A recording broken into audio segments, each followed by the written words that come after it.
تو امریکن مسلمان تھا، بڑی لمبی اس کی سٹوری ہے. اس میں وہ کہتا ہے مسلمان ہونے کے بعد سب سے مشکل میرے لیے فجر کی نماز تھی. لیکن ظاہر ہے وہ نیو مسلم تھا، کوئی ہماری طرح کا روایتی مسلمان تو نہیں تھا جس کے ذہن میں کئی بات ہو گئی اللہ تعالیٰ بڑا غفور رحیم ہے، معاف کر دے گا جو مرضی کرو، یا اللہ جو کچھ بھی ہے تیرے محبوب کی امت سے ہے. نعوذ باللہ من ذالک. نبی صلی اللہ علیہ وسلم کا مبارک نام مس یوز کرتے ہیں ہم لوگ. تو وہ نیو مسلم تھا، وہ کہتا ہے فجر کی نماز میرے لیے بڑی مشکل تھی تو میں نے 3 گھڑیاں خریدی. اندازہ کریں، مثلا فجر کی نماز اگر 5 بجے ہے نا تو اس نے گھڑی کے اوپر الارم لگایا، ایک گھڑی کے اوپر 4:30 کا الارم، اور اس کو اپنے سرانے رکھ لیا. دوسری گھڑی کے اوپر اس نے 4:40 کا الارم لگایا اور گھر اپنے بستر سے تھوڑا سا دور ڈائننگ ٹیبل کے اوپر یا کسی ٹیبل پہ رکھ دیا. اور تیسری گھڑی کا اونچا الارم لگایا، اس کو 4:50 کا الارم لگایا اور اس کو واش روم کے دروازے کے پاس رکھ دیا. کہتا ہے جب رات کو نیند کے وقت پہلا الارم بولتا تھا، پہلے کو تو میں ویسے ہی نیند میں بند کیا کرتا تھا جس طرح لوگ کر دیتے ہیں آج نماز کے لیے. افرائیت من اتخذ الہہ ہوا، بھلا تم نے اس شخص کو دیکھا جس نے اپنی خواہش نفس کو اپنا خدا بنا لیا. ولیعوذ باللہ. شرک خالی قبروں کے آگے معبود سمجھ کے سجدہ کرنا اور نظر و نیاز کرنا نہیں ہے، یہ بھی شرک اصغر کی ایک فارم ہے کہ انسان اپنے بسترے کو فوقیت دے دے فجر کی نماز کے اوپر، اپنی نیند کو پرائرٹی دے فجر کی نماز کے اوپر. تو کہتا ہے پہلا الارم میں بند کر دیتا، پھر کیا ہوتا 10 منٹ بعد دوسرا الارم. اس کے لیے وہ کہتا ہے مجھے بسترے سے اٹھ کے ذرا دور جانا پڑتا، تھوڑے قدم چلتا، تھوڑی سی نیند جو ہے وہ کھل جاتی، وہ الارم بھی بند. پھر آگے لیٹ جاتا، پھر ہلکی سی آنکھ لگتی، تیسرا الارم جب بولتا 4:50 والا، اور وہ تھا واش روم کے دروازے کے آگے. کہتا وہاں تک پہنچتا، پھر میں اپنے دل کو کہتا واش روم کے دروازے پہ آ گئے، چلو اندر واش بیسن پہ جا کے وضو کرو، فجر کی نماز پڑھ لو. اس طریقے سے اس نے کنٹینیوس اپنے آپ کو نماز کا عادی کیا. لیکن ادھر مسئلہ ہے کہ مسلمانوں کو ان کے بال سفید ہو جاتے ہیں، ابھی ان کو بتانا پڑتا ہے کہ جناب داڑھی رکھنا سنت ہے، ان کو بھی سمجھانا پڑتا ہے. عورتوں کو بتانا پڑتا ہے کہ چہرے کا نقاب کرنا امہات المومنین رضی اللہ عنہن کی سنت ہے. یہ ہم مسلمانوں کو سمجھاتے سمجھاتے تھک جاتے ہیں، اور ایک غیر مسلم مسلمان ہوتا ہے تو وہ دیکھ لیں. یوسف ایسٹس پروٹیسٹنٹ عیسائی تھا، وہ تو کہتا میں اتنا امیر تھا کہ میرے چیک پہ میں بوئنگ 747 خرید سکتا تھا. اتنا امیر پادری امریکہ کے اندر، مسلمان ہوا 80s کے اندر. وہ کہتا ہے کہ مجھے ایک عیسائی عورت کا فون آیا، وہ کہنے لگی جی میں قرآن پاک پڑھنے کے بعد اس رزلٹ پہ پہنچی ہوں کہ اسلام ہی سب سے ٹرو ریلیجن ہے، تو میں اسلام قبول کرنا چاہتی ہوں لیکن میں حجاب نہیں کر سکوں گی، یہ ذرا مشکل کام ہے. تو یوسف ایسٹس کہتا ہے کہ میں نے اس کو کہا خیر ہے تم مسلمان تو ہو جاؤ نا، حجاب بعد میں دیکھی جائے گی. تو اس نے پتا کیا جواب دیا آگے سے؟ اس نے کہا وہ مسلمان ہوگی عورت جو حجاب نہیں کرتی ہوگی، جبکہ میں نے خود قرآن و سنت میں یہ بات پڑھی ہے کہ مسلمان عورت کو حجاب کا کتنی سختی سے حکم ہے. یعنی میں مسلمان رہ جاؤں گی پڑھنے کے بعد بھی اور حجاب پہ میں عمل نہ کروں. یعنی اس نے یہ چیز اپنے اوپر فکس کر لی کہ ہو مسلمان اور اللہ اور اس کے محبوب صلی اللہ علیہ وسلم کا نافرمان ہو، یہ ہو ہی نہیں سکتا. لیکن مسلمان کو نہیں یہ بات سمجھ آئے گی. تو کہنے لگی کہ یہ کیسے ہو سکتا ہے کہ میں کلمہ بھی پڑھوں لا الہ الا اللہ اور محمد رسول اللہ صلی اللہ علیہ وسلم کو اپنا امام بھی مانوں اور مرضی اپنی خواہش نفس کی کروں، یہ ہو ہی نہیں سکتا. تو کہنے لگی نہیں اس طرح تو میں ایمان نہیں لے کر آؤں گی. پھر وہ کہتا ہے کہ جی 5-6 مہینے گزرے تو اس نے مجھے فون کیا کہ اب میں نے اپنے آپ کو اس حالت میں مضبوط کر لیا کہ میں ایمان کے لیے تیار ہوں، مجھے کلمہ پڑھا کر مسلمان کرو. پھر وہ مسلمان ہو. لیکن یہاں میں ایک شرعی مسئلہ بتا دوں، یوسف ایسٹس نے جو اس کو مشورہ دیا تھا وہ بالکل ٹھیک تھا کتاب و سنت کے مطابق، کیونکہ اس دوران اگر اس کی موت آ جاتی تو وہ دوزخ میں چلی جاتی. اس کو کوئی دلیل نہ بنائے، کلمہ پڑھا کر مسلمان ضرور کر لینا چاہیے تاکہ اللہ کی بارگاہ میں جنت پکی ہو جائے. جس طرح کہ مسند امام احمد میں صحیح سند کے ساتھ حدیث موجود ہے، نبی صلی اللہ علیہ وسلم ایک یہودی لڑکے کی موت کے وقت اس کے سراہنے گئے.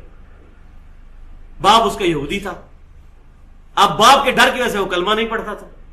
تو نبی صلی اللہ علیہ وسلم نے آخری وقت اس کو کوشش کی اور آپ صلی اللہ علیہ وسلم نے اس کو کہا کہ تم میری رسالت کی گواہی دے دو, میں اللہ کے حضور تمہارے لیے دعا کروں گا. وہ اپنے باپ کی طرف دیکھنے لگا. پھر اللہ تعالیٰ نے اس کو ہمت دی, اس نے کلمہ پڑھا اور وہ دنیا سے رخصت ہو گیا. تو نبی صلی اللہ علیہ وسلم کا چہرہ مبارک کھل اٹھا کہ میرا ایک امتی دوزخ سے بچ کر جنت میں جانے والا بن گیا. تو آخری وقت تک کوشش کرنی چاہیے. کوئی پتہ نہیں انسان کے اوپر کوئی لمحہ ایسا آ جائے کہ اس کو بات سمجھ آ جائے. ہم یہاں میں ضمناً آپ کو ایک نیو مسلم امریکن, اب نیو مسلم بھی نہیں رہا, اس کو مسلمان ہوئے بھی تقریباً 15-20 سال ہو چکے ہیں. اس کی کتاب بھی چھپی تھی انگلش میں, اردو میں ترجمہ ہوا, سر تسلیم خم ہے, سمعنا و اطعنا. تو امریکن مسلمان تھا, بڑی لمبی اس کی سٹوری ہے. اس میں وہ کہتا ہے مسلمان ہونے کے بعد سب سے مشکل میرے لیے فجر کی نماز تھی. لیکن ظاہر ہے وہ نیو مسلم تھا, کوئی ہماری طرح کا روایتی مسلمان تو نہیں تھا جس کے ذہن میں کہیں بات ہو گئی اللہ تعالیٰ بڑا غفور رحیم ہے, معاف کر دے گا, جو مرضی کرو, یا اللہ جو کچھ بھی ہے تیرے محبوب کی امت سے ہے. نعوذ باللہ من ذالک. نبی صلی اللہ علیہ وسلم کا مبارک نام مس یوز کرتے ہیں ہم لوگ. تو وہ نیو مسلم تھا, وہ کہتا ہے فجر کی نماز میرے لیے بڑی مشکل تھی تو میں نے 3 گھڑیاں خریدی. اندازہ کریں, مثلا فجر کی نماز اگر 5 بجے ہے نا تو اس نے گھڑی کے اوپر الارم لگایا, ایک گھڑی کے اوپر 4:30 کا الارم, اور اس کو اپنے سرانے رکھ لیا. دوسری گھڑی کے اوپر اس نے 4:40 کا الارم لگایا اور گھر اپنے بستر سے تھوڑا سا دور ڈائننگ ٹیبل کے اوپر یا کسی ٹیبل پہ رکھ دیا. اور تیسری گھڑی کا اونچا الارم لگایا, اس کو 4:50 کا الارم لگایا اور اس کو واش روم کے دروازے کے پاس رکھ دیا. کہتا ہے جب رات کو نیند کے وقت پہلا الارم بولتا تھا, پہلے کو تو میں ویسے ہی نیند میں بند کیا کرتا تھا جس طرح لوگ کر دیتے ہیں آج نماز کے لیے.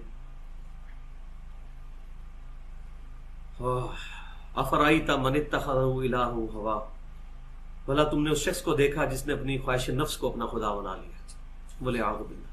شرک خالی قبروں کے آگے معبود سمجھ کے سجدہ کرنا اور نظر و نیاز کرنا نہیں ہے, یہ بھی شرک اصغر کی ایک فارم ہے کہ انسان اپنے بسترے کو فوقیت دے دے فجر کی نماز کے اوپر, اپنی نیند کو پرائرٹی دے فجر کی نماز کے اوپر. تو کہتا ہے پہلا الارم میں بند کر دیتا, پھر کیا ہوتا 10 منٹ بعد دوسرا الارم, اس کے لیے وہ کہتا ہے مجھے بسترے سے اٹھ کے ذرا دور جانا پڑتا, تھوڑے قدم چلتا, تھوڑی سی نیند جو ہے وہ کھل جاتی, وہ الارم بھی بند. پھر آگے لیٹ جاتا, پھر ہلکی سی آنکھ آتی, تیسرا الارم جب بولتا 4:50 والا, اور وہ تھا واش روم کے دروازے کے آگے, کہتا وہاں تک پہنچتا, پھر میں اپنے دل کو کہتا واش روم کے دروازے پہ آ گئے, چلو اندر واش بیسن پہ جا کے وضو کرو, فجر کی نماز پڑھ لو. اس طریقے سے اس نے کنٹینیوس اپنے آپ کو نماز کا عادی کیا. لیکن ادھر مسئلہ ہے کہ مسلمانوں کو ان کے بال سفید ہو جاتے ہیں, ابھی ان کو بتانا پڑتا ہے کہ جناب داڑھی رکھنا سنت ہے, ان کو بھی سمجھانا پڑتا ہے. عورتوں کو بتانا پڑتا ہے کہ چہرے کا نقاب کرنا امہات المومنین رضی اللہ عنہن کی سنت ہے.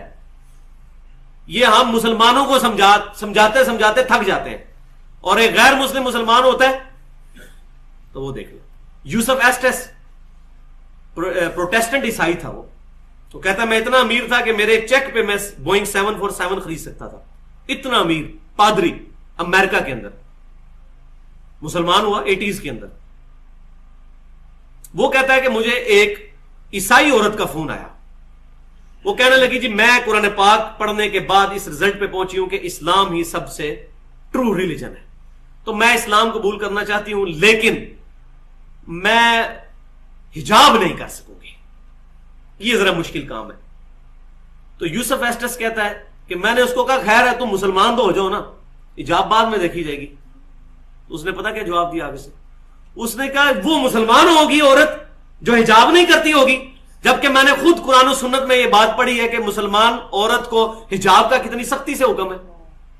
یعنی میں مسلمان رہ جاؤں گی پڑھنے کے بعد بھی اور حجاب پہ میں عمل نہ کروں. یعنی اس نے یہ چیز اپنے اوپر فکس کر لی کہ ہو مسلمان اور اللہ اور اس کے محبوب صلی اللہ علیہ وسلم کا نافرمان ہو, یہ ہو ہی نہیں سکتا. لیکن مسلمان کو نہیں یہ بات سمجھ آئے گی. تو کہنے لگی کہ یہ کیسے ہو سکتا ہے کہ میں کلمہ بھی پڑھوں لا الہ الا اللہ اور محمد رسول اللہ صلی اللہ علیہ وسلم کو اپنا امام بھی مانوں اور مرضی اپنی خواہش نفس کی کروں؟ یہ ہو ہی نہیں سکتا. تو کہنے لگی نہیں، اس طرح تو میں ایمان نہیں لے کر آؤں گی. پھر وہ کہتا ہے کہ 5-6 مہینے گزرے تو اس نے مجھے فون کیا کہ اب میں نے اپنے آپ کو اس حالت میں مضبوط کر لیا کہ میں ایمان کے لیے تیار ہوں، مجھے کلمہ پڑھا کر مسلمان کرو. پھر وہ مسلمان ہو گئے. لیکن یہاں میں ایک شرعی مسئلہ بتا دوں، یوسف ایسٹس نے جو اس کو مشورہ دیا تھا وہ بالکل ٹھیک تھا کتاب و سنت کے مطابق، کیونکہ اس دوران اگر اس کی موت آ جاتی تو وہ دوزخ میں چلی جاتی. اس کو کوئی دلیل نہ بنائے، کلمہ پڑھا کر مسلمان ضرور کر لینا چاہیے تاکہ اللہ کی بارگاہ میں جنت پکی ہو جائے. جس طرح کہ مسند امام احمد میں صحیح سند کے ساتھ حدیث موجود ہے، نبی صلی اللہ علیہ وسلم ایک یہودی لڑکے کی موت کے وقت اس کے سراہنے گئے. باپ اس کا یہودی تھا، اب باپ کے ڈر کی وجہ سے وہ کلمہ نہیں پڑھتا تھا. تو نبی صلی اللہ علیہ وسلم نے آخری وقت اس کو کوشش کی اور آپ صلی اللہ علیہ وسلم نے اس کو کہا کہ تم میری رسالت کی گواہی دے دو، میں اللہ کے حضور تمہارے لیے دعا کروں گا. وہ اپنے باپ کی طرف دیکھنے لگا. پھر اللہ تعالیٰ نے اس کو ہمت دی، اس نے کلمہ پڑھا اور وہ دنیا سے رخصت ہو گیا. تو نبی صلی اللہ علیہ وسلم کا چہرہ مبارک کھل اٹھا کہ میرا ایک امتی دوزخ سے بچ کر جنت میں جانے والا بن گیا. تو آخری وقت تک کوشش کرنی چاہیے. کوئی پتہ نہیں انسان کے اوپر کوئی لمحہ ایسا آ جائے کہ اس کو بات سمجھ آ جائے. اللہ کی یاد، لا الہ الا انت سبحانک انی کنت من الظالمین، سورۃ الانبیاء میں آیا. اور اللہ تعالیٰ نے فرمایا سورہ الصفات میں کہ اگر یونس اس دعا کے ساتھ ہمیں یاد نہ کرتا ہائے ہائے تو پھر اسی دن مچھلی کے پیٹ سے نکالا جاتا جس دن کے مردے نکالے جائیں گے، یعنی قیامت تک. یعنی وہ مچھلی یونس کی قبر بن جاتی اگر وہ یہ دعا نہ کرتا. اس سے کئی رزلٹ نکلے. ایک تو رزلٹ یہ نکلا کہ یہ دعا اللہ کو اتنی محبوب ہے کہ وہ اللہ جس کا جلال اتنا ہے کہ وہ اپنے پیغمبر کو بھی کہہ رہا ہے کہ تو نے قیامت والے دن ہی نکلنا تھا، کہ مجھے اتنا غصہ ہے تیرے اوپر، گناہ کے اوپر نہیں لغزش کے اوپر. وہ غصہ بھی ٹھنڈا ہوگا. اس لیے میں کہتا ہوں سب سے بیسٹ استغفار جو آئے ہیں ان میں سے ایک لا الہ الا انت سبحانک انی کنت من الظالمین ہے. اور جامعہ ترمذی میں حدیث ہے جو شخص بھی یونس کی دعا کے ساتھ اللہ کی طرف متوجہ ہوا اللہ اسے معروم نہیں لوٹائے گا. یہ اسماء اعظم میں سے ہے. اور قرآن میں بھی ہے کذالک ننجی المؤمنین، مومنین کو بھی ہم نجات دیں گے جو یہ یونس کی طرح دعا مانگے گا. یہ تو قرآن میں بھی ذکر ہے. لا اچھا اس کی دیکھیں ترجمہ کتنا پیارا ہے. لا الہ الا انت، کوئی معبود نہیں سوائے تیرے، سبحانک اللہ تو غلطیوں سے پاک ہے، انی کنت من الظالمین میں تو انسان ہوں، غلطیاں کروں گا. یار اس سے بہتر انداز ہو سکتا ہے کہ یا اللہ تو غلطی اس لیے نہیں کرتا کہ تو پاک ہے. تو پاک تو صرف تو ہے، مخلوق تو اس لیول پہ پاک ہو ہی نہیں سکتی. اس لیے ورنہ تو ہم مخلوق کو بھی سبحان پیغمبروں کے ساتھ بھی لگا رہے ہوتے. انسان جتنا بھی پرفیکٹ ہو پاک نہیں ہو سکتا. انبیاء کو اللہ نے گناہوں سے پاک کیا ہے، لغزشیں ان سے بھی ہوئی ہیں. حضرت آدم علیہ السلام سے لغزش ہوئی ہے، نوح علیہ السلام نے کافر بیٹے کے لیے دعا کی ہے، موسیٰ علیہ السلام سے بندہ مر گیا، نبی علیہ السلام کی 4 لغزشیں قرآن میں ذکر ہوئی ہیں. غزوہ احد پہ بددعا نکل گئی تھی زبان سے، تو وہ سورہ آل عمران میں آیا کہ آپ کو کوئی اختیار نہیں، آپ نے بددعا دی ہے، اللہ چاہے تو ان کو ہدایت دے. اور پھر اسی خالد ابن ولید کو ہدایت بھی مل گئی اور اسی مبارک زبان سے جس سے بددعا ملی تھی سیف اللہ کا لقب بھی مل گیا. ٹھیک ہے، یہ سب اللہ کے اختیار ہے. پرفیکٹ صرف گاڈ ہے، اس کی کوئی مخلوق بھی پرفیکشن میں اس لیول پہ نہیں جا سکتی. مخلوق کی یہ اللہ کا نقص نہیں ہے بلکہ مخلوق کا نقص ہے کہ جو مخلوق ہوگا نا وہ پرفیکٹ نہیں ہو سکتا. جیسے خالق ہمیشہ سے ہے، مخلوق ہمیشہ سے ہو ہی نہیں سکتی. وہ کہتے ہیں نا اکثر لوگ سوال کرتے ہیں کہ اللہ تعالیٰ اپنے ساتھ کا ایک اور خدا پیدا کر سکتا ہے. ہم کہتے ہیں یہ محال ہے، اس لیے کہ جو پیدا ہوگا وہ خدا ہوگا ہی نہیں. جو پیدا ہو گیا تو خدا کون ہے؟ لم یلد ولم یولد. ٹھیک ہو گیا. تو ذکر بھی کریں سر، اللہ کو یاد کریں، جھوم جھوم کے ہر جگہ ذکر کریں. کوئی پروٹوکول نہیں، نہ وضو نہ غسل، ذکر کے لیے کوئی پروٹوکول نہیں ہے. جب مرضی ذکر کریں، اللہ کو یاد کریں. اور اس کے لیے کپڑے پہننا ہونا بھی ضروری نہیں ہے. اکثر لوگ یہ سمجھتے ہیں کپڑے پہننا ضروری ہے. نہ، کوئی ضروری نہیں ہے. بعض اوقات بندہ وضو کے لیے اندر چلا جاتا ہے غسل کے لیے یا غسل کرتے ہوئے تو لوگ بسم اللہ نہیں پڑھتے ہیں، کپڑے پہن کے پھر بسم اللہ پڑھتے ہیں. سر اللہ اور بندے کا کون سا پردہ ہے؟ ٹھیک ہے، آپ کر سکتے ہیں ذکر. اگلا سوال ہے، میں نے اپنی زندگی میں بہت شرک کیا ہے لیکن الحمدللہ اب توبہ کر چکا ہوں، لیکن اس کے باوجود یہی فکر دامن گیر رہتی ہے کہ شرک تو ناقابل معافی گناہ ہے، معلوم نہیں کہ میری توبہ قبول ہوگی بھی یا نہیں، مجھے بتائیں میں کیا کروں. آپ سب سے پہلے تو اس طرح کے خیالات سے توبہ کریں جو آپ کر رہے ہیں. ٹھیک ہے، اس کی وجہ یہ ہے کہ سورہ التوبہ کی آیت نمبر 70 میں اللہ تعالیٰ نے فرمایا کہ جو شخص توبہ کر لے سچے دل کے ساتھ، اور اس سے پہلے بڑے بڑے گناہوں کا ذکر ہوا ہے، ان میں سے ایک شرک بھی. بلکہ اب یہ کریٹیکل سوال ہے تو میں یہ آیت پڑھ کے بھی بتا دیتا ہوں. پارہ نمبر 19 کے اندر جا کے سورہ الفرقان کی آیت نمبر ہے یہ 70. اعوذ باللہ من الشیطان الرجیم، بسم اللہ الرحمن الرحیم. ہاں جی یہ آ گیا، والذین لا يدعون مع اللہ الہا آخر. یعنی اللہ تعالیٰ اہل ایمان کی نشانی بتا رہا ہے کہ وہ ایسے لوگ ہیں کہ وہ اللہ کے ساتھ کسی اور کو الہ کے طور پر نہیں پکارتے. ولا يقتلون النفس التي حرم اللہ الا بالحق، اور کسی جان کو ناحق قتل نہیں کرتے. ہاں بفتوی شریعت والا معاملہ علیحدہ ہے، یعنی قتل کے بدلے قتل، وہ بھی گورنمنٹ کا جوڈیشری کا کام ہے، آپ نے خود نہیں کرنا. ولا یزنون، نہ زنا کرتے ہیں. ومن یفعل ذلک یلقى اثاما، جو کوئی یہ 3 گناہ کرے گا ان قریب ان کا عذاب چکھ لے گا. کون سے 3 بڑے گناہ گنوائے گئے ہیں؟ نمبر 1 اللہ کے ساتھ شرک، نمبر 2 قتل ناحق، اور نمبر 3 زنا. حتیٰ کہ بخاری مسلم میں ایک حدیث ہے کہ نبی علیہ السلام سے جب بڑے بڑے گناہوں کے بارے میں پوچھا گیا نا تو آپ نے یہی 3 گناہ گنوائے، اور پھر آپ نے کہا قرآن پڑھ کے دیکھو. یعنی نبی علیہ السلام بھی اپنی بات کی دلیل میں قرآن پیش کرتے. ماشاء اللہ تعالی. والذین لا يدعون مع اللہ الہا آخر ولا يقتلون النفس التي حرم اللہ الا بالحق ولا يزنون ومن يفعل ذلك يلقى اثاما يضاعف له العذاب يوم القیامة ويخلد فيه مہانا. جو یہ 3 گناہ کرے گا اس کے لیے عذاب دگنا کر دیا جائے گا قیامت میں، اور وہ ذلیل و خوار کر کے آگ میں یعنی جھونکا جائے گا. الا من تاب، ہاں اگر کوئی ان گناہوں سے توبہ کر لے. کون سے؟ نمبر 1 شرک، نمبر 2 قتل ناحق، اور نمبر 3 زنا.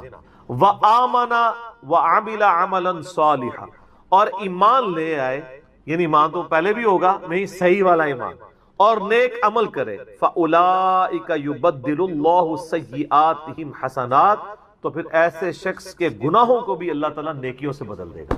صرف معافی نہیں سر، جتنے بڑے بڑے گناہ تھے اسی لیول کی بڑی بڑی نیکیاں.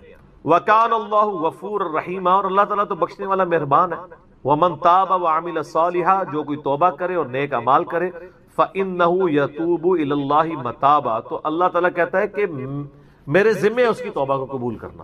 یعنی اللہ تعالیٰ نے اپنے اوپر خود سے واجب کیا، حالانکہ اللہ تعالیٰ کسی چیز کا پابند نہیں ہے کہ جو میری طرف رجوع لائے گا میں اسے ضرور معاف کروں. تو اگر کسی شخص کو اس طرح کا وہم آتا ہے نا، اور یہ وہم اس لیے بھی آ رہا ہوتا ہے، بعض اوقات لوگ یعنی اس کا ترجمہ کرتے ہوئے بالکل لفظی ترجمہ کر رہے ہوتے ہیں.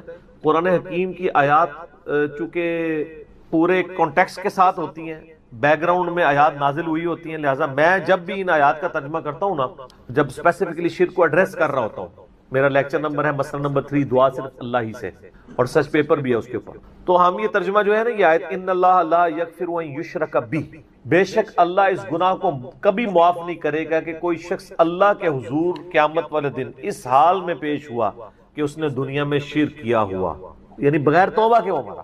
وَيَغْفِرُ مَا دُونَ ذَلِكَ لِمَن يَشَاءُ، اور شرک کے علاوہ ہر گناہ معاف کر دے گا، وہ بھی اوپن لائسنس نہیں، جس کے لیے چاہے گا.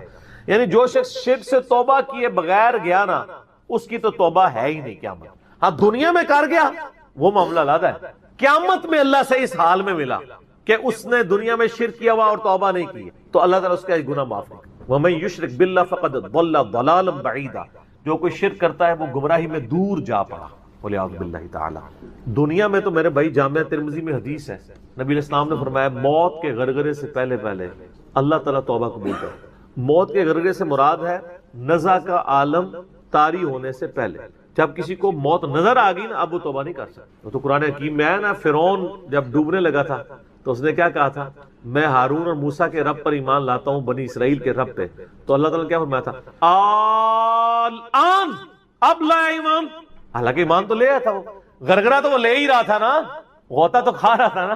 تو موت کے غرغرے سے مراد ہے نزع کا عالم طاری ہونے سے پہلے. اور اس میں ایک پوائنٹ کئی دفعہ ہائی لائٹ کر چکا ہوں، یہاں پہ بھی کر دوں اگر آپ کو کسی شخص کے بارے میں یہ پتا چل جائے نا کہ اس کو لا علاج بیماری لگ چکی اور وہ اب کچھ عرصے میں ایکسپائر ہو جائے گا، جیسے کینسر ہے، یعنی ہم نے یہ لرن کر لیا نا کہ کینسر جب 3rd سٹیج کے اوپر پہنچ جاتا ہے تو وہ انسان بچتا نہیں ہے۔ جس شخص کو کینسر ہوا ہے یا سپوز اس کے گردے فیل ہو گئے یا دل بالکل ایج پہ پہنچ چکے، ایسے لوگوں کو یعنی پاکستان انڈیا میں تو لوگ چھپاتے ہیں کہ پہلے ہی نہ کہیں مر جائے وہ سن کے۔ کتنی حیران کن بات ہے کہ مسلمان جس کے لیے موت ایسٹ ہونی چاہیے، چلو کافر کو تو سمجھ آتا ہے، اس نے تو دنیا ہی کمائی ہے نا، مسلمان بھی یعنی مرنے سے پہلے مر جاتے ہیں موت کا سن کے۔ ایسا تو نہیں ہونا چاہیے اصولاً۔ اور یہ ٹانٹ اللہ نے قرآن پاک میں یہودیوں کو دی ہے سورہ جمعہ کے اندر، کہ کہتے ہیں نا اللہ کے بڑے چہیتے ہیں، ان کو کہو کہ تم موت کی تمنا کرو اگر تم سچے ہو، اگر تم اللہ کے چہیتے ہو تو پھر موت تو تمہارے لیے خوشخبری ہونی چاہیے، لائبلٹی نہیں ہونی چاہیے، ایسٹ ہونی چاہیے۔ اب یہی تان ہمیں بھی آ رہا ہے، مسلمان کی حالت نہیں ہونی چاہیے، اس کو موت کا پتہ چلے تو جناب وقت سے پہلے ہی مرنے کی کوشش کرے۔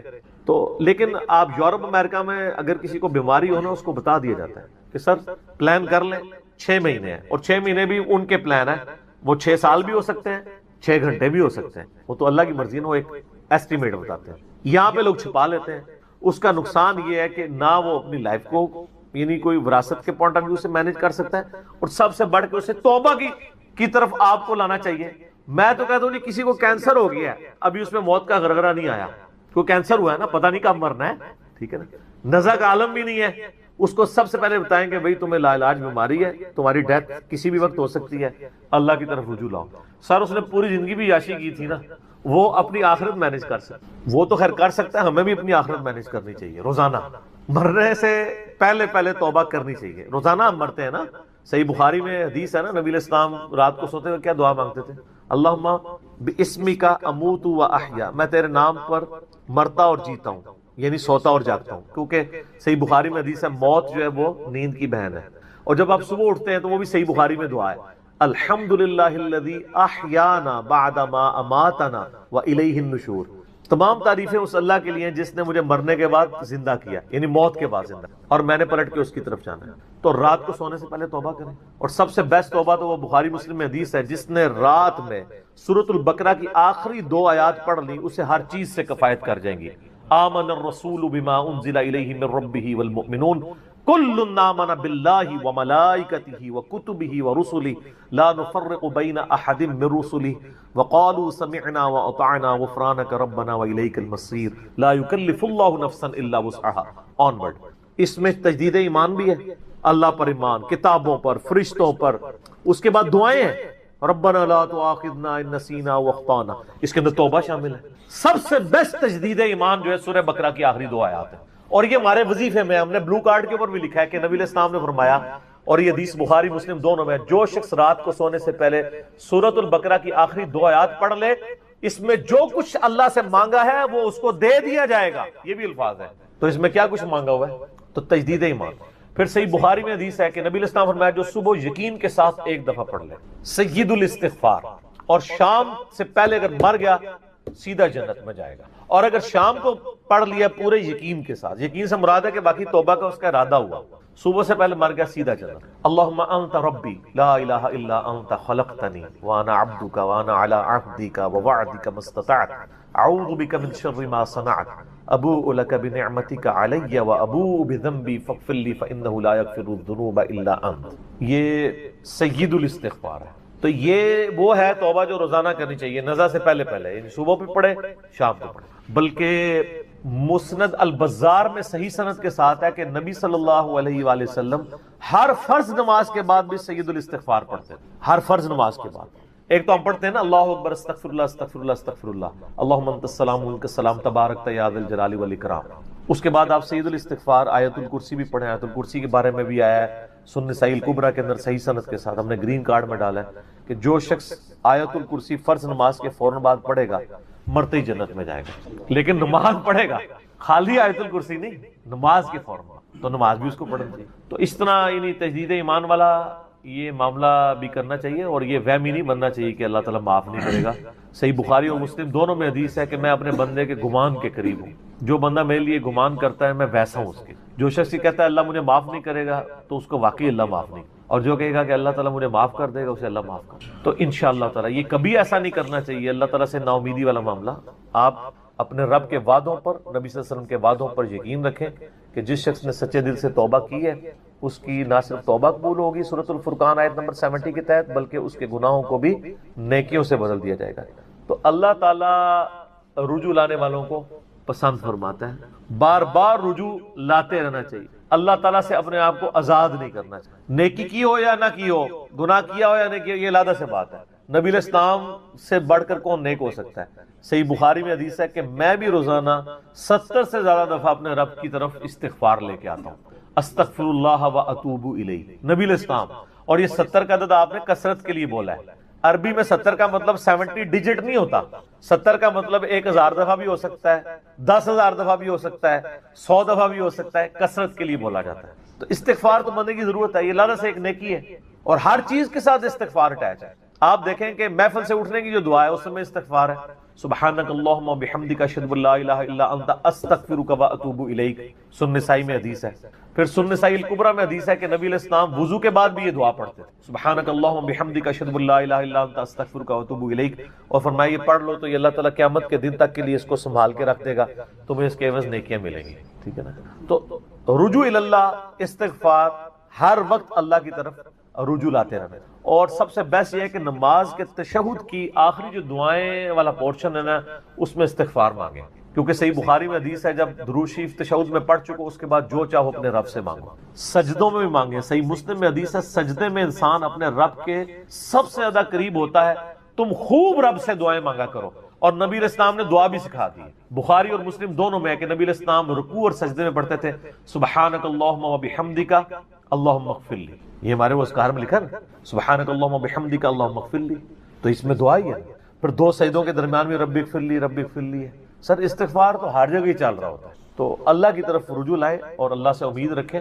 دنیا میں کسی نے توبہ کر لی تو موجہ ہی موجہ، یہ آخرت کے لیے معاملہ ہے۔ تو شرک، یار آپ نے کیا شرک کیا ہوگا جو صحابہ کرام نے قبول ایمان سے پہلے کیا؟ سر صحیح مسلم میں حدیث ہے 321 نمبر، میں نے کربلا والے ریسرچ پیپر میں ڈالی، بڑی لمبی حدیث ہے۔ عمر بن عاص رضی اللہ تعالیٰ عنہ کہتے ہیں کہ جب مجھے یہ اندازہ ہوا کہ اب نبی علیہ السلام یعنی غلبہ پائیں گے، یعنی اللہ نے ان کا سینہ اسلام کے لیے کھول دیا، اسلام قبول کرنے کے لیے نبی صلی اللہ علیہ وآلہ وسلم کی خدمت میں حاضر ہوئے، تو خود ہی بتاتے ہیں، اور انہوں نے اپنے نزع کے عالم میں موت کے وقت میں اپنے بیٹے کو، بڑی لمبی بڑی رکت انگیز حدیث ہے، میرا یوٹیوب پہ کلپ بھی ہے، عمر بن عاص کی موت کے وقت اشک بار آنکھوں سے سننے والی۔ تو خیر اس میں یہ بھی الفاظ ہیں، کہتے جب میں نبی صلی اللہ علیہ وسلم کے پاس ایمان لانے کے لیے گیا نا تو نبی علیہ السلام نے اپنا دایاں ہاتھ آگے بڑھایا بیعت کرنے، تو کہتے ہیں میں نے دایاں ہاتھ بڑھایا لیکن حضور کے ہاتھوں میں ہاتھ دینے سے پہلے ہی کھیں، میں نے کہا یا رسول اللہ پہلے مجھے گارنٹی دیں کہ میں نے جو کچھ اسلام کے خلاف سازشیں کی ہیں پچھلے 19 سال میں، اسلام کے آنے کے بعد 19 سال تک اسلام کے خلاف یہ اور خالد ابن ولید دونوں، یہ دونوں کٹھے مسلمان ہوئے تھے ایک ہی دن ایک ہی وقت میں، 19 سال۔ پھر اسلام کی حالت میں انہیں 19 سال نہیں ملے ہیں حضرت خالد ابن ولید، کفر میں ملے ہیں، اسلام میں تھوڑا وقت ملا ہے۔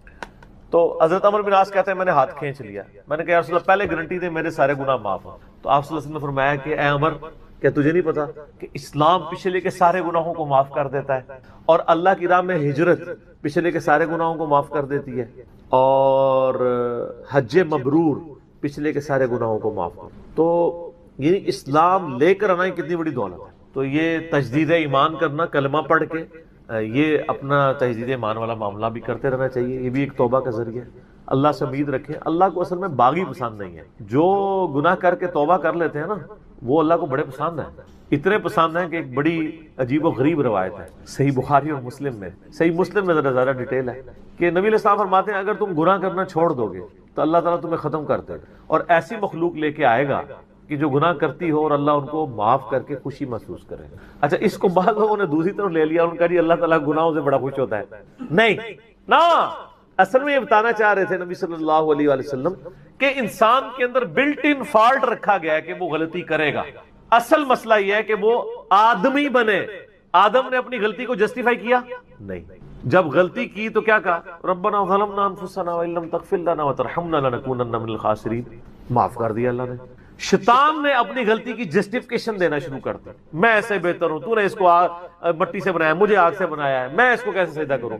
جو اپنی غلطی کی جسٹیفیکیشن دے وہ شیطان ہوتا ہے، اور جو اپنی غلطی کی جسٹیفیکیشن دیے بغیر سیدھی معافی مانگ لے وہ آدمی ہوتا ہے. ہم کہتے ہیں نا آدمی، آدم کے ساتھ اس کی مضبوط ہو جاتی ہے. تو رجوع اللہ، تو وہ نبی علیہ السلام یہ بتانا چاہ رہے تھے کہ ایسی مخلوق جو گناہ نہ کرے وہ تو آلریڈی اللہ کے پاس موجود ہے. فرشتے، اللہ نے انسان اور جن کو ایسی مخلوق بنایا ہے جو اپنی ول سے اپنے رب کو چوائس کرے. فَأَلْهَمَهَا فُجُورَهَا وَتَقْوَاهَا، ان میں یعنی برائی کا مادہ بھی رکھ دیا، اچھائی کا بھی. وہ خود اپنی عقل ایز اے انسٹرومنٹ یوز کر کے یہ اللہ تعالیٰ کو خود سے وہ چوز کرے. ایسی مخلوق اللہ کو چاہیے تھی. سر یہی وہ چیز ہے جیسے انسان فرشتوں سے افضل ہو جاتا ہے. اور میں اکثر کہا کرتا ہوں کہ یہ وہ دولت ہے جو جبرائیل کے پاس بھی نہیں ہے. سر جبرائیل مجھ سے اگر میرا ایمان ایکسچینج کرنا چاہے نا، میں نہیں کرتا. جبرائیل نے خدا کو مانا ہے خدا کی مرضی سے، اور میں نے خدا کو مانا ہے اپنی مرضی. اس کا کوئی ایکویلنٹ نہیں. اسی لیے انسان اشرف المخلوق ہے. اسی لیے انسان کو اللہ نے اتنا درجہ ہے. فرشتے سے بہتر انسان بننا، مگر اس میں لگتی ہے محنت. انسان بنے، آدمی بنے. یہ نہ ہو کہ اولئک کالانعام بل هم اضل، جو سورۃ الاعراف میں ہے کہ وَلَقَدْ ذَرَأْنَا لِجَهَنَّمَ كَثِيرًا مِنَ الْجِنِّ وَالْإِنسِ، جنوں اور انسانوں کی اکثریت دوزخ کے لیے ہی پیدا ہوئے ہیں. یہ اللہ نے ایکسپرٹ اوپینین دیا، یہ نہیں ہے کہ میں نے دوزخ کے لیے ان کو بنایا. ساتھ یہ ہے کہ ہم نے ان کو کام دیے تھے، یہ سنتے نہیں. سننے کا سا نہیں سنتے. آنکھیں دی تھی، دیکھتے نہیں. دیکھنے کا سا دیکھتے نہیں، یعنی عبرت والا. اور عقل دی تھی، دل دیے تھے. آپ عقل کر لیں ترجمہ، دل کر لیں. وہ سوچتے نہیں ہیں. اولئک کالانعام بل هم اضل، یہ تو چوپایوں کے مانند ہے بلکہ ان سے بھی بدتر ہیں، جو آنکھ کان اور عقل کو یوز کر حق بات تک نہیں پہنچتے. ولا تقف ما ليس لك به علم، 10 کمانڈمنٹس میں سے 9 کمانڈ کیا ہے؟ سورہ بنی اسرائیل آیت نمبر 36. انسان کسی چیز کی پیروی اس وقت تک مت کرنا جب تک تجھے اس کے بارے میں ڈیفینیٹ علم حاصل نہ ہو جائے. ان السمع والبصر والفؤاد كل اولئک كان عنه مسؤولا، بے شک کان، آنکھیں اور عقل ان کے بارے میں پوچھا جائے گا. تم نے ان کو یوز کر کے حق بات تک پہنچنے کی کوشش کیوں نہیں کی ہے؟ اچھا ہم کوشش ماشاءاللہ کر رہے ہیں لیکن دنیا میں حق بات تک پہنچنے. میں آپ سے ایک چھوٹا سا سوال کرتا ہوں. آپ موٹر بائک پہ جا رہے ہو، دن کے وقت آپ نے ہیڈ لائٹ کھولی ہوئی ہو، سامنے سے آپ کو کوئی یوں اشارہ کرے تو آپ اسے گالی سمجھیں گے؟ فوراً ہیڈ لائٹ آف کریں گے. لیکن معذرت کے ساتھ آپ کوئی دینی غلطی کر رہے ہو اور آپ کو کوئی ہائی لائٹ کرے تو آپ اس دینی غلطی کے ہائی لائٹ ہونے کو اسی اشاری کی طرح سمجھیں گے یا آگے سے اس کو پڑھ دیں گے؟ جہاں تو یہی ہوتا ہے، پڑھ دیتے ہیں. اسی لیے اکثر لوگ بتانا ہی چھوڑ گئے ہیں. وہ کہتے ہیں یار کہ دسی ہو، کتنے بوڑھے ہو چکے ہیں، وضو کرنے کا طریقہ نہیں، یہاں تک صرف بازو اوپر کیا ہوتا ہے، ان کو پتہ نہیں کہ کون سمیت دھونا ہے. سال لوگ دیکھ رہے ہوتے ہیں، کہتے ہیں یار چھوڑ. حالانکہ وہی بندہ اس وقت گڑھے میں گرنے لگے نا تو کتنے لوگ اس کو پکڑانے کے لیے آ جائیں گے، کیونکہ وہ فزیکلی نظر آ رہا ہوگا نا. آخرت کا گڑھا نظر نہیں آ رہا نا، انسان کہتا ہے خیر ہے.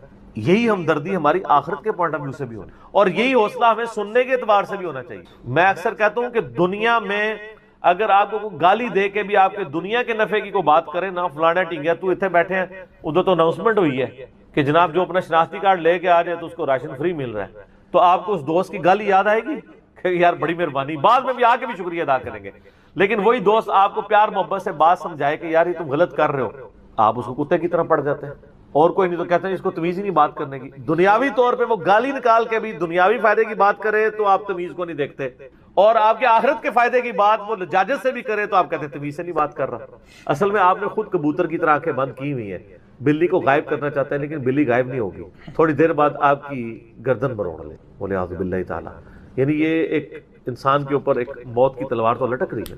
ٹھیک ہو گئے تو ان کو کہ بے فکر رہیں، توبہ قبول ہے انشاءاللہ تعالی. اگلا سوال، کیا فرض نماز کے بعد 3 بار استغفر اللہ کے بعد ایک دفعہ سید الاستغفار بھی پڑھ سکتے ہیں؟ یہ بدعت تو شمار نہیں ہوگا. نہیں، کوئی بدعت نہیں ہوگا. صحیح مسلم میں حدیث ہے کہ نبی علیہ السلام فرض نماز کے بعد 3 دفعہ استغفر اللہ پڑھتے تھے اور پھر ایک دفعہ پڑھتے تھے اللہم انت السلام ومنک السلام تبارکت یا ذا الجلال والاکرام. اور بخاری اور مسلم دونوں میں ہے کہ فرض نماز کا مکمل ہونا نبی علیہ السلام کی ہم تکبیر کی آواز سے پہچانتے تھے، یعنی بلند آواز سے آپ اللہ اکبر کہتے تھے. پہلے ایک دفعہ اللہ اکبر بلند آواز سے کہنا ہے، پھر 3 دفعہ آہستہ آواز میں استغفر اللہ. یہ ہمارے اہل حدیث بھائی جو ہیں اس سنت پہ عمل کر رہے ہیں لیکن وہ استغفر اللہ بھی اونچا بولتے ہیں. استغفر اللہ اونچا بولنا خلاف سنت ہے، صرف اللہ اکبر بلند آواز. اور دوسری طرف علماء عرب ہیں، انہوں نے اپنے اذکار کارڈ میں سے اللہ اکبر نکال ہی دیا ہوا ہے، وہ صرف استغفر اللہ پڑھتے ہیں. اور جب ان سے پوچھیں کہ یار اللہ اکبر نہیں پڑھتے، وہ کہتے ہیں نہیں، یہ جو بخاری مسلم میں ہے نا کہ نبی علیہ السلام بلند آواز سے تکبیر پڑھتے تھے تو تکبیر سے مراد استغفر اللہ ہے. دیکھیں آپ بندہ کو ضد میں، استغفر اللہ کس عربی ڈکشنری میں تکبیر ہے؟ اگر آپ نہیں مانتے تو ہم آپ کو علم الکلام اور فقہ والا جواب دیتے ہیں بخاری مسلم میں حدیث ہے، حضرت ابو ہریرہ کہتے ہیں کہ نبی علیہ السلام جب نماز شروع کرتے تو تکبیر کہتے، جب رکوع میں جاتے تو تکبیر کہتے، جب رکوع سے سر اٹھاتے تو سمیع اللہ لمن حمیدہ ربنا ولک الحمد کہتے، جب سجدے میں جاتے تو تکبیر کہتے، جب سجدے سے سر اٹھاتے تو تکبیر کہتے. تو کیا وہ استغفر اللہ کہتے تھے؟ کہتے نہیں، وہ اللہ اکبر ہی ہوتا تھا. تو بخاری مسلم میں جو ہے کہ نماز کا ختم ہونا میں تکبیر کی آواز سے پہچانتا تھا، تو وہ بھی پھر استغفر اللہ نہیں، تکبیر ہی ہے. یہ میں نے پکی علماء عرب کو بھی دی تھی، اور وہ بڑے ضد میں ہیں. وہ کسی کارڈ کے اوپر ان سے جو عربی کارڈ بھی چھپ کے آتے ہیں نا، آپ لوگ اگر دیکھیں نا، وہ اللہ اکبر نہیں لکھا ہوتا. یہ تو شکر ہے دارالاسلام والوں نے، چونکہ انٹرنیشنلی سب سے بڑا ادارہ ہے اہل حدیث کا، انہوں نے جو اذکار والے چھاپے اس میں اللہ اکبر چھاپا ہے، تو یہ عام ہوا ہے. ورنہ پاکستان کے اہل حدیث بھی اس کے اندر مبتلا ہو گئے تھے. اب ایون یہاں جو عرب ملکوں سے اہل حدیث آتے ہیں نا، وہ اللہ اکبر نہیں اونچا کہتے ہیں، وہاں پہ ٹرینڈ نہیں ہے، وہ سنت ہی کھا گئے ہوئے. دیکھو ایک سوال میں کتنے جواب دیتے ہیں. تو استغفر اللہ کے بعد آپ سید الاستغفار پڑھ سکتے ہیں. بخاری میں حدیث ہے، جو بندہ سید الاستغفار صبح کے وقت ایک دفعہ پڑھ لے پورے یقین کے ساتھ، یہ انٹرنیشنل نمبر کے مطابق ہے 6306. ٹھیک ہے، ابھی تو میں جوان ہوں. اللہم انت ربی لا الہ الا انت خلقتنی وانا عبدک وانا علی عہدک ووعدک ما استطعت اعوذ بک من شر ما صنعت ابوء لک بنعمتک علی وابوء بذنبی فاغفر لی فانہ لا یغفر الذنوب الا انت. جو صبح کے وقت پورے یقین سے پڑھ لے، شام سے پہلے مر گیا تو جنتی، اور جو شام کو پڑھ لے صبح سے پہلے پڑھ گیا تو جنتی. یہ صبح شام کے اذکار بلو کارڈ میں ہمارا یہ ذکر موجود ہے. آپ یہ سید الاستغفار فرض نماز کے بعد پڑھ سکتے ہیں، بلکہ سنت بھی ہے. گرین کارڈ میں ہم نے نہیں ڈالا، ہوا جگہ نہیں تھی. مسند البزار میں صحیح سند کے ساتھ یہ حدیث موجود ہے کہ نبی علیہ السلام فرض نماز کے بعد بھی ایک دفعہ سید الاستغفار پڑھتے تھے. تو نہ صرف یہ جائز ہے بلکہ سنت ہے. اور میں الحمدللہ فرض نماز کے بعد جو آیت الکرسی کا وظیفہ ہے، باقی اذکار ہیں، تو میں سید الاستغفار ہر فرض نماز کے بعد پڑھتا ہوں، کیونکہ نبی علیہ السلام کی سنت تھی سید الاستغفار بھی، اور 3 دفعہ استغفر اللہ لادا سے، اور اللہم انت السلام منک السلام، اور باقی اذکار. اور یہ تو میں صرف سمجھانے کے لیے کہہ رہا ہوں، یہ تو آپ گن بھی نہیں سکتے. قرآن پاک میں اللہ تعالیٰ نے فرمایا نا کہ اللہ کی نعمتیں اتنی زیادہ ہیں کہ تم انہیں شمار کرنا چاہو تو شمار بھی نہیں کر سکتے. تو وہاں سے اللہ تمہیں رزق دے گا، تمہیں گمان بھی نہیں. اب رزق کے لیے ضروری نہیں ہے کہ آپ کے پاس مال و دولت اور آپ کے ایسٹس بڑھ جائیں. یہ بھی اللہ تعالیٰ کا بہت بڑا رزق ہے کہ آپ کے پاس جو تھوڑے بہت ایسٹس ہیں وہ سلامت ہیں. کسی ایک میڈیکل کیس کسی گھر کے اندر 1 کروڑ پڑتی بندے کو بھی لا کے زیرو پہ کھڑا کر سکتے. آپ کی زندگی میں کئی ایسے کیسز ہوئے ہوں گے، جدادیں تک بک جاتی ہیں. اور مجھے واصف علی واصف صاحب کی بات یاد آ گئی. وہ کہتے ہیں میں وہ مسجد میں بیٹھا ہوا تھا تو ایک بندے کو میں نے دیکھا کہ وہ دعا مانگ رہا ہے کہ یا اللہ 25 سال پہلے جو میں نے دعا تو سے کی تھی وہ واپس لے لے، بس یہ دعا کر رہا ہے. کہتے ہیں وہ فارغ ہوا تو میں نے اس سے پوچھا کیا ہوا؟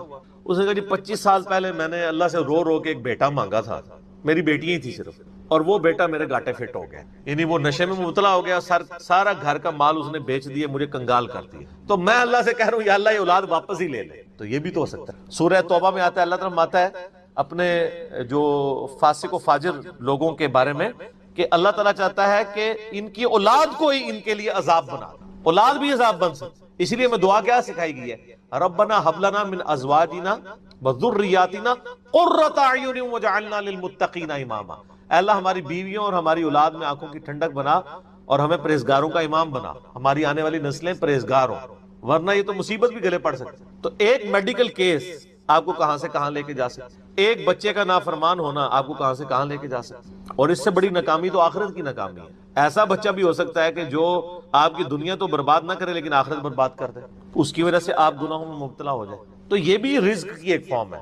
رزق صرف یہ نہیں کہ آپ کے لیے مال پانی کھل جائے، بلکہ مال سبسسٹنس لیول پہ بھی موجود ہے، لیکن آپ کو کوئی ایسی تکلیف نہیں آ رہی کہ جس کی وجہ سے آپ کا مال نہیں نکل رہا. ورنہ ایک بندہ 10 لاکھ روپے مہینے کا کماتا ہے اور 9 لاکھ روپے اس کا نکل جاتا ہے، کیا فرق پڑا اس کو؟ اس نے کون سا ایسٹ بنا لیا؟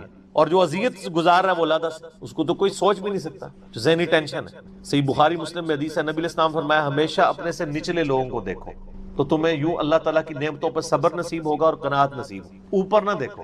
اور پھر بخاری مسلم میں یہ حدیث ہے کہ ابن آدم کے پاس اگر سونے کی 2 وادیاں ہوں تو وہ خواہش کرے گا تیسری وادی بھی مجھے مل جائے، اس کا پیٹ صرف قبر کی مٹی بھرے. والعیاذ باللہ تعالی. بخاری مسلم دونوں میں حدیث ہے کہ انسان کہتا ہے میرا مال میرا مال میرا مال. نبی علیہ السلام فرمایا تیرا مال تو وہ ہے جو تو نے کھا پی لیا یا پہن کر بوسیدہ کر دیا یا اللہ کی راہ میں خرچ کر کے آخرت کے لیے محفوظ کر لیا. باقی جتنا مال ہے وہ تو تیرے ورثہ کا مال ہے، تو کہتا ہے میرا مال ہے. پھر بخاری مسلم دونوں میں حدیث ہے کہ نبی علیہ السلام نے فرمایا کہ انسان کے 3 دوست ہیں، ایک دوست ہی اس کی قبر تک ساتھ جاتا ہے، وہ اس کے اعمال ہیں، باقی جو 2 دوست ہیں وہ باہر ہی رہ جاتے ہیں، اس کے رشتہ دار اور مال۔ اب مال ساتھ جاتے ہیں، مال بھی آپ ساتھ لے کے جا سکتے ہیں، لیکن وہ مال جو آپ نے پہلے ہی اپنی زندگی میں اپنی مرضی سے اللہ کی راہ میں خرچ کر دیا، وہ اللہ کے ڈیوائن بینک میں جمع ہے، وہ قرآن پاک میں سورۃ البقرہ میں آیا 700 گنا تک کہ اللہ تعالیٰ کر کے لوٹائے گا، بلکہ یہاں تک فرمایا کہ یہ اللہ تعالیٰ کو تم قرض دے رہے ہو اور اللہ تعالیٰ اس قرض کو لوٹائے گا۔ دیکھیں کتنا قدردان ہے کہ دیتا اللہ ہے، اور جب اسی کے دیے ہوئے میں سے آپ اسی کی راہ میں خرچ کرتے ہیں تو وہ کہتا ہے کہ یہ تم نے مجھے قرض دی، اللہ کہتا ہے میں تمہارا مقروض ہوں، تمہیں لوٹاؤں گا۔ یہ ہے اللہ تعالیٰ کی قدردان۔ جامعہ ترمذی میں حدیث ہے، مسند امام احمد میں موجود ہے کہ نبی علیہ السلام فرمایا کہ جب بھی کوئی شخص دعا کرتا ہے وہ خالی نہیں جاتی، یا تو اس دعا کے عوض جو تم نے مانگا وہ اللہ تمہیں عطا کر دیتا ہے، یا اس سے بہتر یعنی اس کی برکت سے اللہ تعالیٰ بہتر نعم البدل دیتا ہے، تمہاری کوئی تکلیف ٹال دیتا ہے، یا پھر اس دعا کو سنبھال کے رکھتا ہے قیامت کے دن کے لیے، اور اس دعا کے ایکویلنٹ تمہیں اجر عطا فرما۔ تو دعا تو بہت ضروری ہے، اللہ کی طرف رجوع لانا ہے۔ ٹاپک اور طرف چلا جائے گا۔